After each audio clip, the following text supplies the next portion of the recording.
What's good, Raider Nation? Welcome back to Vegas Nation First and 10, your weekly go-to for Raider news and analysis, although for this week it was tri-weekly. Yeah. Because it's been a long 3 days of the draft, but we love it. Only three? Only three. Oh, okay. Obviously, the lead-in was months and weeks and months and hours and crazy, but it all culminated, let's put it that way, with a 3-day draft that the Raiders put together, an 11-player draft class. We'll get to that in just 1 second, but before I do, I'm Vinny Bonsignore. I cover the Raiders for the Las Vegas Review-Journal. As you can tell, we're here at the Raiders facility at the conclusion of the draft. All of Vegas Nation podcasts are brought to you by the Las Vegas Review-Journal and Station Casinos STN Sports. We appreciate all of that support. To the left of me is my colleague, Adam Hill. He also covers the Raiders for the Las Vegas Review-Journal and Vegas Nation, and he was here with us every step of the way, and it was a long 3 days. It all culminated today at Saturday with 6 more players added to the Raiders to add to the 5 that they drafted over the first 99 selections between rounds 1 and 3 on Thursday and Friday, and now we can honestly take a look at this draft class in its entirety. And I guess right off the top of your head, what are your thoughts? Yeah, I mean, I think we saw yesterday was the kind of moving day, like they say in golf, the third round's moving day where things move around. Yesterday was moving day for the Raiders where they acquired a bunch of picks, and I tend to think that's how you quote unquote win drafts. It's not how you're going to do it today. You're not going to make headlines. It's not going to be a bunch of people freaking out about, you're getting 3 of the top 15 players or anything like that. And like, hey, look how this went. But you get more picks, you acquire more assets, you're able to address a whole lot of different needs, which the Raiders were able to do. So they got a bunch of picks, and then today they, were able to execute those picks and use the picks that they picked up yesterday to fill some of the needs that they have on the roster. And I thought they did a pretty good job. Again, I don't think, if I'm going to guess, I'm going to guess that, you're going to see a lot of the, national grading and things like that have the Raiders right in the middle of the pack. And I think that's right. I don't think that they were somebody that stole the day and they ran away with it, but that's not always what you want to do. You don't want to be at the bottom either, where it's very obvious that you mess things up. But right in the middle of the pack, I think that's a decent place where you say, all right, we have, they identified what they wanted to get. They were able to address some of those needs and move forward. And I think one of the things that stood out to me, I just finished a column on this up at Review Journal, is they looked for, I think it was pretty clear they're looking for identifiable traits. A lot of guys that were big workout guys, had great combines or pro days, ran fast or are big or strong. In some case, all 3 of those components. Sometimes all 3 of those things. But again, you don't want to just take those guys. Right. So I think it was a combination of that. I think you saw a lot of guys that were in college for 4 or 5, even 6 years. Crazy. For some guys on the roster. A lot of guys, and I asked John Spytek earlier about this, and it's just a lot of guys that are like academic all-conference, academic all-American, those type of things, like smart players, players that, like we said, with the identifiable traits, things like that. Like there was clearly a plan in place for what they wanted to do, and they were able to execute it. Well, we won't know how it worked out for a long time. Of course. But it was pretty clear that they had a plan and stuck to it, and I think that's kind of what you want to do in a draft. Yeah, I agree. It's not going to be until, we'll be able to judge this draft into next year, on the surface. And then it takes a couple of years after that sometimes for everything to really be defined in a draft. So we could all put grades on it, and we do what we do. That's what our jobs require. But all we can really do at this point in time is kind of look at, did they hit some of the notes that you were expecting them to hit or felt they needed to hit? What those players look like? And for me, this goes all the way back to when Pete Carroll was at USC and I was working in Los Angeles. This feels again like, you hear Pete Carroll talk, and you look at the rosters that he put together. First at USC, then with the Seattle Seahawks. There's usually a common theme, and some of the prototypes are become the same. There's a theme in the types of players that he's looking for, whether you're talking about physical traits or athletic traits. He's got a prototype. He's been doing this a long time. This is a guy who coached with Bud Grant, for crying out loud. He knows what it's supposed to look like, what it's supposed to sound like, certain traits that he's looking for. It doesn't mean that all these players that fit those prototypes turn out to be great players. There's still a human element to this, and it's going to come down to want to and development and coaching and all those types of things. But he knows what it's supposed to look like, and he's going to kind of stick to that plan and then hope that it works out. Yeah, and I think that's kind of what we're able to see with how this came together. And I think it was also pretty clear. And I talked about this a lot leading up to the last couple of months of just after Spytek got hired and going back and through some of his history. He's talked about different years where some years, hey, you're looking for we want a guy that's going to be a finished product in 3 years. We can develop him for 2 years, sitting behind somebody and be ready. And we want a whole bunch of those guys in this class because we've got our starting lineup set. There's been other years, and 2023 is the year that has stood out that I focused a lot on in doing some research on Spytek. And they needed a bunch of guys to play right now. Right. Hey, we're not trying to draft guys that are going to develop. We're not trying to draft high ceiling guys. Give me somebody that's ready to go. And to me, this draft kind of fit that. And that, again, as I mentioned, the guys that have played college for 4 years, 5 years, even 6 years, that are 25, 26 years old, really 24, but they'll be 25 maybe by the season starting. Those are guys that are ready. They're adults. They're fully developed. They're ready to go, ready to play. They're not a guy that's 21 that is going to be ready in a couple of years. And so I felt like they wanted guys that are just going to be able to hit the ground running and jump out and jump into being a contributor right away. And I think that was part of what their target was, and it seemed like that's what they kind of addressed in a lot of ways. And all of that said, which all makes a lot of sense. You just sometimes never can tell. No. How old was Brock Bowers last year? He was like 21, 21 or 22. He was one of the best rookies in the NFL. Doesn't what I'm saying? That is a very important point, and I think you have to sometimes as an organization, and John Spytek I think spoke to that when he brought up that philosophy of hey, need players. We need this category of players this year. It's not always going to be that. You sometimes want the long range guys in other years. It's kind of knowing what your window is, knowing what your roster looks like, because you're still trying to win football games, and you're trying to do that on a yearly basis, and every year doesn't always require the same types of ingredients. So and as John Spytek continues on as a general manager of the Raiders, that will probably be reflected more and more. How some drafts are just going to look a little bit different than others. In this particular draft, we went through days 1 and 2 last night basically, and so today, what we'll do is we'll pick up from there. And the Raiders executed 6 draft picks today. They had 6 in total over the round between rounds 4 and 7. Sound like John Spytek would have liked to have added a few more, at least made a few trades. I wouldn't say that he was disappointed in himself that it didn't happen, but I think he was disappointed maybe in the general sense that didn't materialize. Yeah, I mean, he kind of joked about it, but you could tell there was some seriousness behind it. Would have loved for it. And I will say this to his point, and look, trading down doesn't always necessarily mean you win or you win a trade. So it has to be the right deal. But for the most part, when you trade down, you do get more value because the team that wants to trade up is willing to give up more than they're supposed to. Right. And again, we talk about draft grades and projecting things. You never know for a long time, right? I mean, usually the end of the first contract. They said tonight they think the end of year 2 is when you can kind of start to grade a class. I think it's generally more 3rd, 4th year even where you can really get a sense of what the class was. But we do know historically how you actually do win drafts. And there's charts called, added value, and there's really a lot of ways to figure out. Again, nothing's guaranteed. Right. A lot of times you can trade down and not do it right. But for the most part, that's how you win drafts. You secure value from each pick, and trading down is a massive way to do that, to get more picks, to acquire more assets. That sort of thing gets you to those levels on those charts.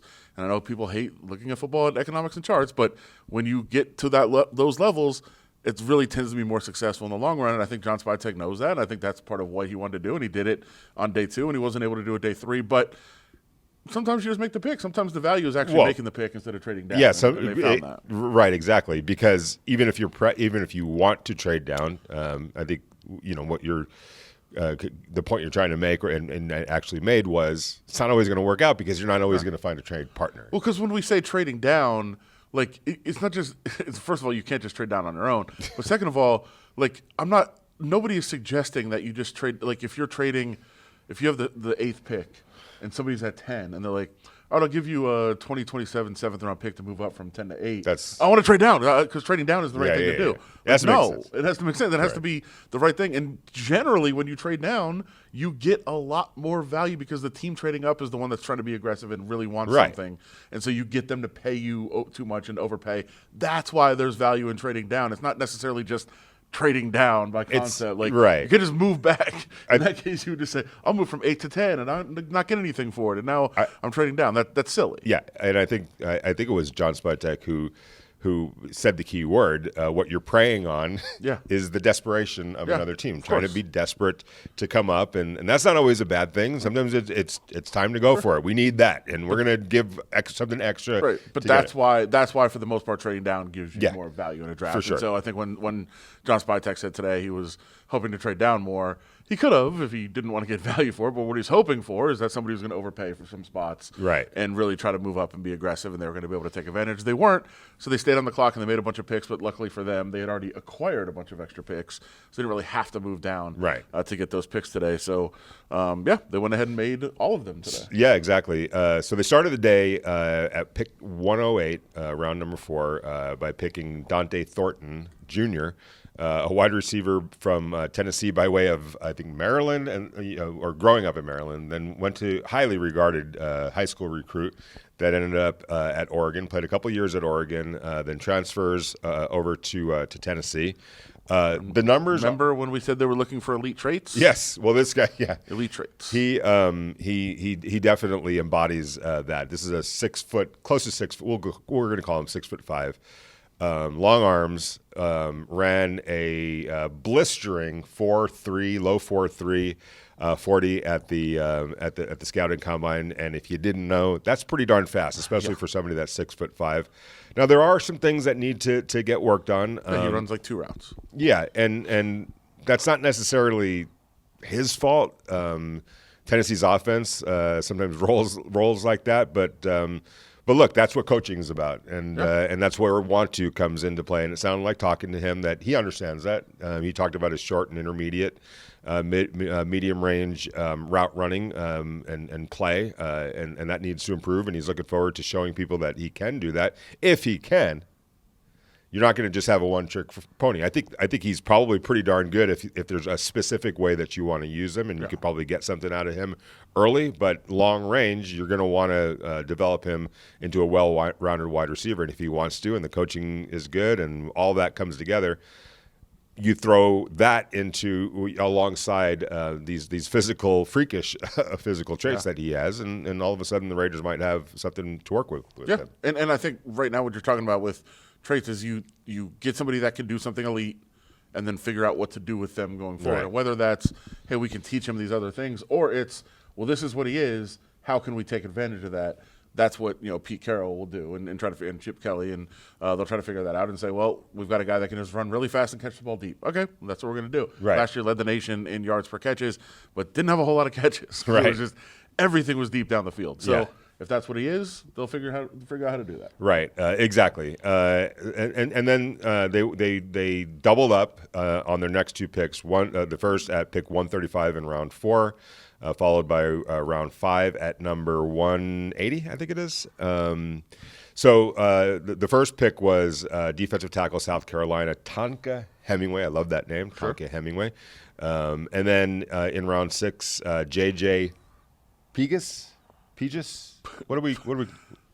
Pegues? Pegues? I believe it's Pegues. We'll talk to him and get fullback. Wildcat quarterback / defensive tackle, exactly. He actually listed as defensive tackle from Ole Miss, and this is a very unique player because we're not joking. He's not joking around. This is a player that did some nice things as a defensive lineman, has a lot of versatility, made some nice plays, big plays, or a lot of them behind the line of scrimmage, some sacks between them. Actually, I think it was 20 sacks that I counted between Hemingway and JJ over the course of their careers. But on an added bonus. JJ can run the ball, lined up at Tennessee at Wildcat quarterback, and also running back in short yardage situations. I think we counted that he had 21 touches last year, and he converted 11 of those into first downs, and 7 of those became touchdowns. So out of 21 touches, I don't quote me, but I think that was the total that we came up with in 2024. That's a lot of productivity, 17 positive plays.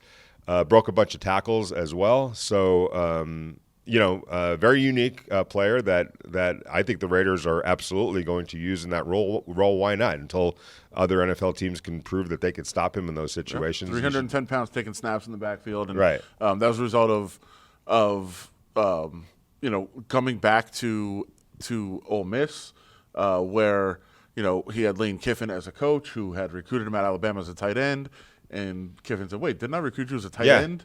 Which he went to Auburn as a tight end. He did, and then ended up on the defensive side, and he came back to Ole Miss, and he said, "Hey, you can play tight end." And then gave him one carry in practice one day, went for 20 yards, and said, "All right, now you're on offense." And they started to use him, and you think about the fact that not only are they using him in that way, they're taking a first-round pick quarterback off the field in order for him to take snaps at quarter. I mean, that's how good of an athlete he was, and that's what he was doing with the ball in his hands.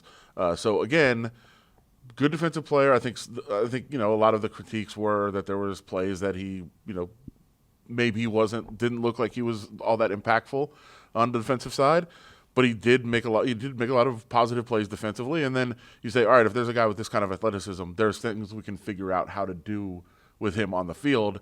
That's part of, again, going into this class. You see this from a lot of guys. He does something well. Let's figure out how to use that. Yeah, and going back to Hemingway, kind of like along the same lines, not quite the athlete, he definitely didn't run the ball in college like JJ did. But Hemingway from South Carolina lined up a lot of different places along the defensive line. He was in there was a pretty deep defensive line group at South Carolina. He played all over the place. He's not the strongest, sturdiest player, so not going to be that kind of like that anchor guy in the interior of the defensive line. But just like JJ, he showed that he could get behind the line of scrimmage and cause some disruption with some tackles for loss and some sacks. And I think playing in the run game, making some tackles at the line of scrimmage or behind the line of scrimmage. But kind of like they did the Raiders on Friday, where they ended the draft, I believe, on Friday with back-to-back offensive linemen. And this goes part and parcel with what John Spytek has said. He loves to add offensive and defensive linemen, and he did back-to-back on Friday night and then back-to-back again on Saturday with the defensive line. Built through the trenches. Yes. What a concept. Right. I mean, in Dave Ziegler and Tom Telesco's defense, they were starting to do that. I was referring to what they could have done on Thursday. Oh, yeah. Well, I mean, they still on the running back thing. Still on the running back thing. No, I think that one's going to be in favor of them when it's all said and done. So, piggybacking on Thursday and Friday, you've added 2 wide receivers in Jack Betch and Dante from Tennessee. You've added 2 offensive linemen. You've added 2 defensive linemen. And a running back, Pro Bowl caliber running back, and a very toolsy athletic trait cornerback in the what's his name, Darian Porter from Iowa State. So again, as we go through it, a lot of guys that fit a certain profile, that have a certain trait, physical and all that. Yeah, and then they went and took 2 similar type players with a interesting connected backstory as they continued, and we'll talk about them in just a second. Yes. Several of your prospects that you drafted share and that they're in college for a long time. I know it's a unique time right now with NIL guys staying around, but how much was that something you looked at in terms of guys that have really stayed around and developed their skills more and are more ready to play right now maybe? Yeah, I think those guys have a proven track record of production and winning. I'm not as focused on the age necessarily, and I'm more focused on the traits, the personal character, the football character, the intangibles with those guys, and those guys have had great careers, respectively.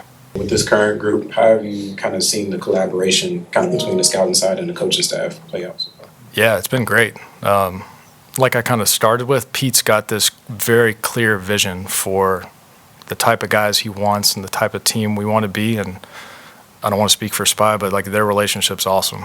It's been really cool to watch and be a part of, especially over the last month or so here with Pete.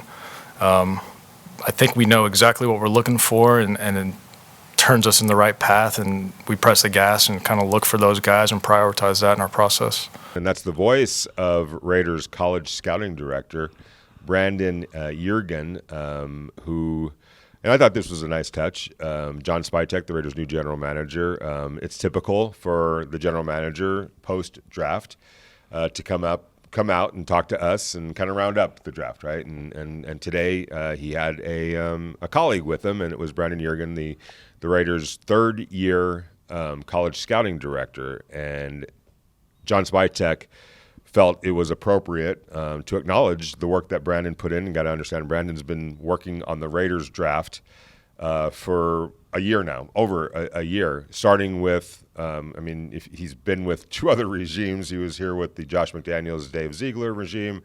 Then that carried into the Antonio Pierce, Tom Telesco regime. And then in January, that regime became the Pete Carroll, John Spytek regime. But he and his group just kept plodding along and making the adjustments from one regime to the other. And I think John Spytek wanted to acknowledge him, which I thought was a nice touch, by the way. Sure. Right? Sure. What's wrong? No, I'm just going to go with it. I don't want to do a deep dive on media policies and things like that on this podcast. So. Oh, okay.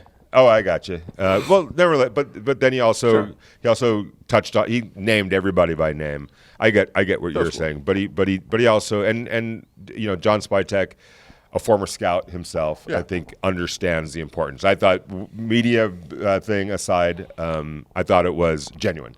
On his part, and there's also other reasons why you want to promote guys, you want to get guys on their way, and as Brandon Jurgen even told us, hey, nice to meet you.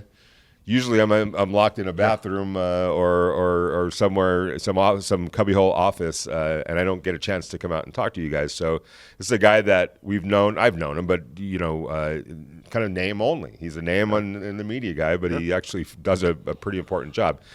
All that said, what Brandon was talking about, or who Brandon was talking about, were the two quarterbacks that the Raiders selected back to back. One's not going to be a quarterback. We'll get into that. But in round 6, pick number 213, they selected Tommy Mellott, quarterback from Montana State, who's actually coming in as an athlete wide receiver. We'll get into that in 1 second. And then in round 6, finally, at pick number 215, the Raiders drafted Cam Miller, quarterback from North Dakota State. Let's talk about Cam Miller first. All right. Cam Miller is going to stay at quarterback. Tommy Mellott is not, but Tommy will throw more passes than Cam. Yes, this year at least. And who knows? I'm thinking they're who knows how much for how long, but that could remain, status quo. By the way, after the Raiders selected Tommy Mellott, I got a text from an NFL exec saying they just drafted my favorite player in this draft.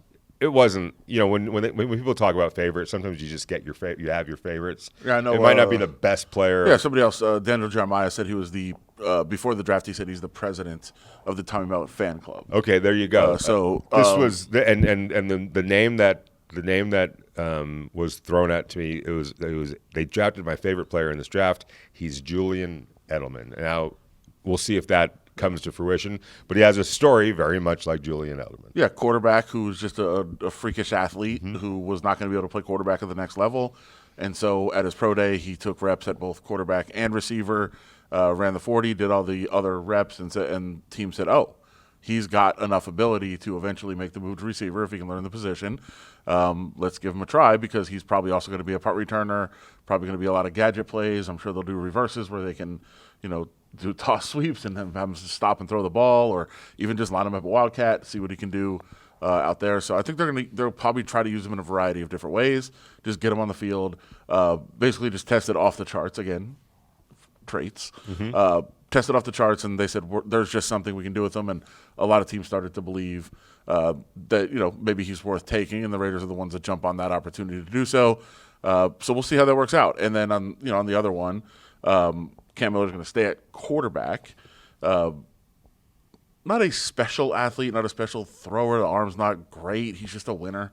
Did run for over 2,000 yards in his career, so that's a little bit different than the quarterbacks we've seen here over the years. Aiden O'Connell definitely has some athleticism. Yeah. So there's that part of it. Nothing that jumps off at the page at you, but again, played a lot of games, won a lot of games, multiple national titles at that level. In fact, he just beat Tommy Mellott twice in championship games, including this past year, 3 times in playoff games over the course of their career.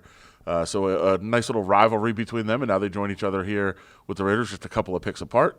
And they don't really know each other. Despite all the times they played against each other, they were the 2 finalists for the Walter Payton Award, which was won by Mellott. But then Miller comes back and wins the national title and wins the MVP there. So I'm sure he'll take that. So interesting backstory between those two, and now they'll get to play together here with the Raiders at different positions, but probably coming up on a very similar path. Yeah, big picture for me here. The fact that the Raiders waited until pick number 215 to address quarterback in a quote-unquote serious way, and we're not going to shortchange Cam Miller. He might very well be the heir apparent for Geno Smith. I don't want to put any ceiling on anybody. He has the right to show what he's fully capable of throughout the course of his career, and maybe it turns out to be a great career. That said, the fact that the Raiders did wait till 215, I think, was pretty telling in a couple of different regards. One,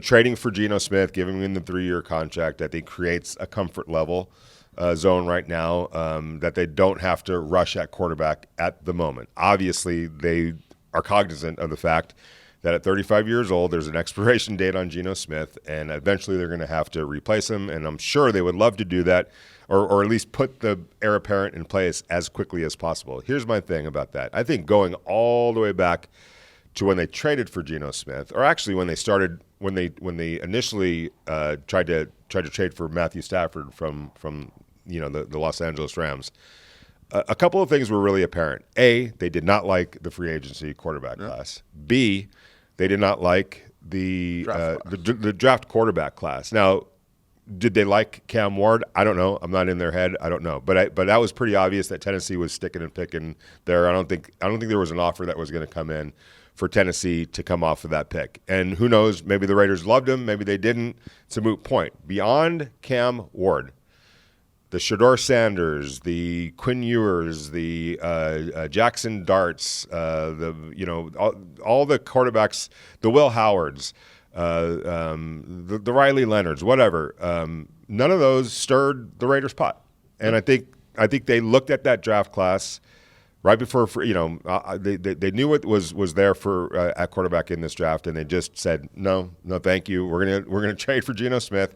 We're gonna create a little bit of certainty for ourselves for at least the next 3 years. They signed him to that contract extension.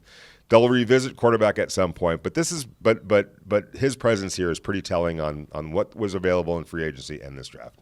Yeah, and I talked about it the other day, but I think once you take running back in the first round, you can't take a backup quarterback. I think that disqualifies you, and that's part of the issue that you have with taking running back. It's a whole list of things. This is why what we talked about the other night. The bigger point is if Jaden Daniels was available, sure. Geno Smith's not even here. Yeah, of course. No question. If Drake May, maybe even J.J. McCarthy, if this was last year's draft class and the Raiders had pick number 6, I don't think Geno Smith is on the team. I don't think so either. So it's extremely telling on what everybody in this draft, and the draft reflected that. Other than the Giants, who I thought were a little bit too desperate trading up for Dart. Hey, that's on them. We'll see if it works out. But I know I got a lot of people on my social media feeds, and I'm sure you did too. When are the Raiders going to get quarterback? When are the Raiders look? The Raiders basically in actions told you what they thought of this quarterback class. You could disagree or agree or whatever, but at some point you have to respect what their assessment is. And I'll ask you: did you agree with it or not, or did you think there was a quarterback that they should have taken it somewhere along the line? Well, again, I'll reiterate. I don't think you can take a running back and take a backup quarterback with picks in the top half of the draft. I just don't think you could do it. So if they hadn't, but I also think I'd like to think that if there was a quarterback they liked, they might not have taken Ashton Jeffrey. That's what obviously. So and not that they would have taken a quarterback there, but I think then you draft maybe a tackle there, and then get a quarterback like in the second round if you or vice versa. Those guys. Although quarterbacks really never go in the second round, it's first, or third, or later. Right. But yeah, I think that you would have approached the draft differently if you thought there was a guy there that you wanted. And by the way, they had numerous opportunities to draft several quarterbacks. They didn't. Again, I think part of that was taking a running back in the first round. But yeah, I think they would have approached the draft completely differently if there was a guy that they believed in. They clearly didn't. So that's how they ended up in the spot that they're in. And they also would have then, I think, at that point, probably traded away Aiden O'Connell for a pick of some sort. Not that they could have gotten a whole lot for him, but they would have traded him away knowing that they were going to address the quarterback situation and get an extra pick out of it in the draft. Yeah, and I think that I think they're going to take a good long look at Miller throughout the rookie minicamp and OTAs, and who knows, maybe at that point, if they like what they see, Aiden O'Connell becomes expendable, and you move him for something. But talking to some people around the NFL. Every team has their depth chart right now. And so if you're thinking, oh, just trade Aiden O'Connell right now, well, you have to look at it from everybody's perspective, including other teams. Other teams are going to look at their roster and say, why? We feel like we have the equivalent of Aiden O'Connell as our backup right now. If there's a team out there that doesn't feel like that, then that changes things. But I don't know. You're hard-pressed once you start looking around the league to find a team that would be desperate right now to have a backup quarterback and then give what it would take to get Aiden O'Connell, which isn't even that much. Well, some teams have like 5 quarterbacks. So the Cleveland Browns. Yeah, it's weird, but yeah, I think that's the spot that we're in right now, and that's the reality of the situation. Like, I don't think anybody goes into the season. There's like 2 or 3 teams that are like, we love our backup quarterback, but they're like, okay, we're okay. We're okay with where we are. Right. Speaking of the Cleveland Browns.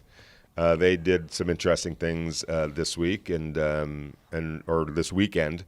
They'd already had Joe Flacco on their roster. They had traded for Kenny Pickett, right? And there was somebody else. Was there one other? Well, they still have Deshaun.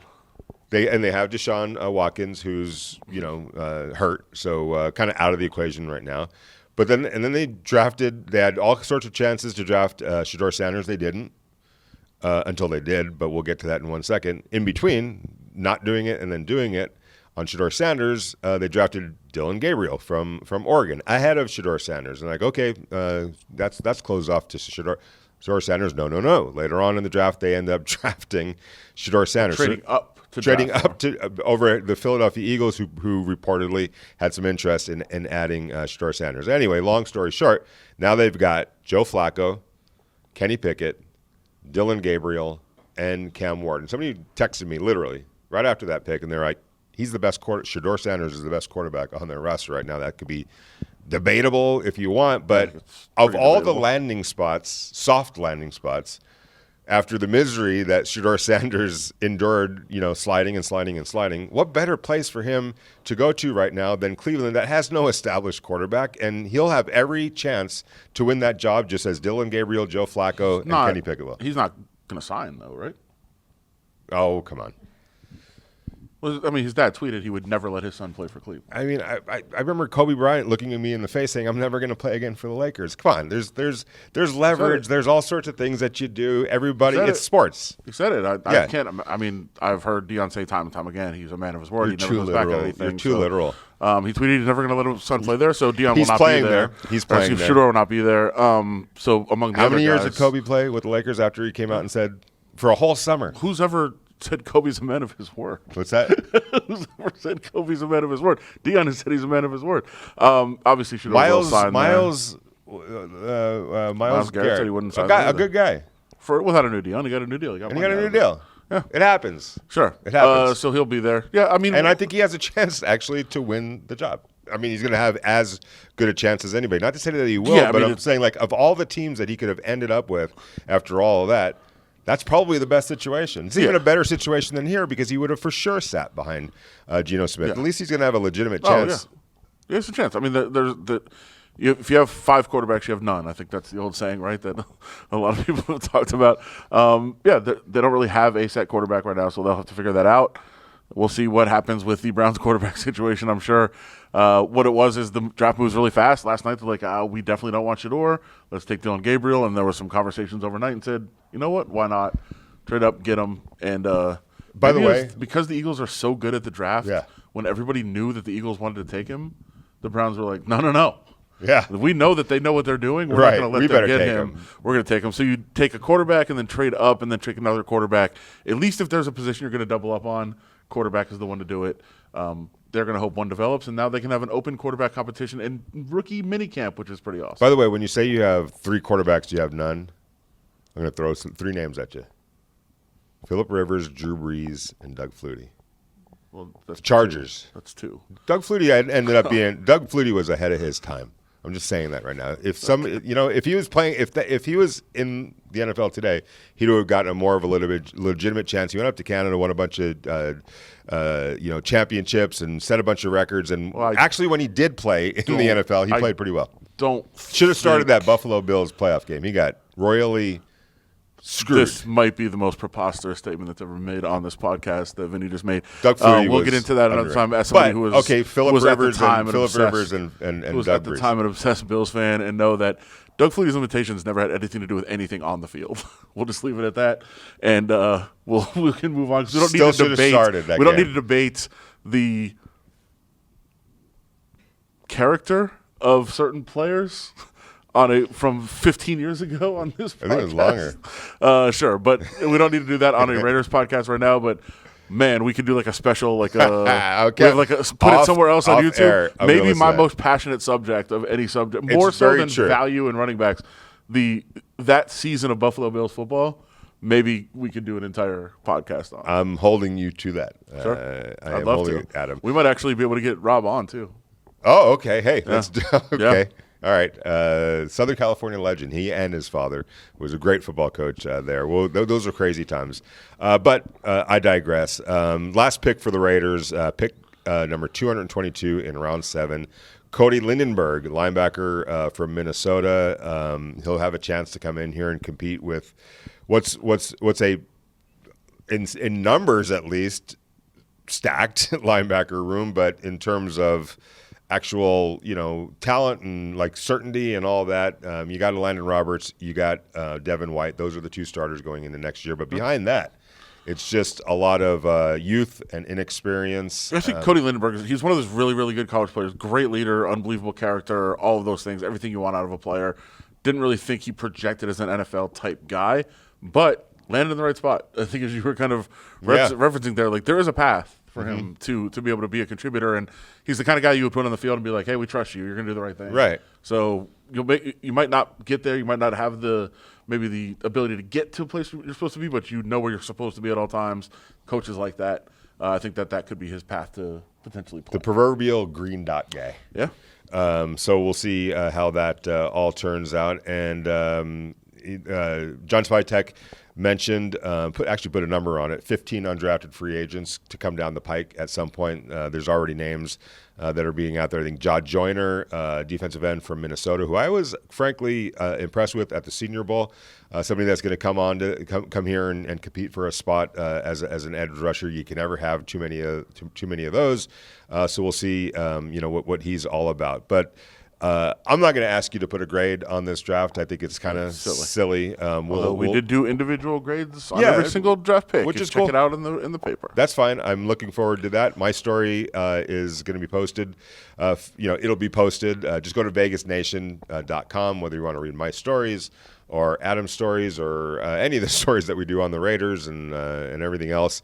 Go check it out at vegasnation.com. It's been a long 3 days. You were here every step of the way. I respect the work ethic. Adam, thanks to Heidi Fang, our great producer.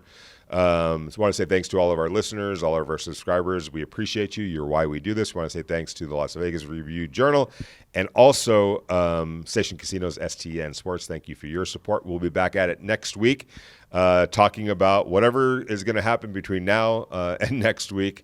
Until then, enjoy the rest of the weekend. Enjoy your draft. Go to YouTube and watch all the videos of all the players. That's always a fun thing to do.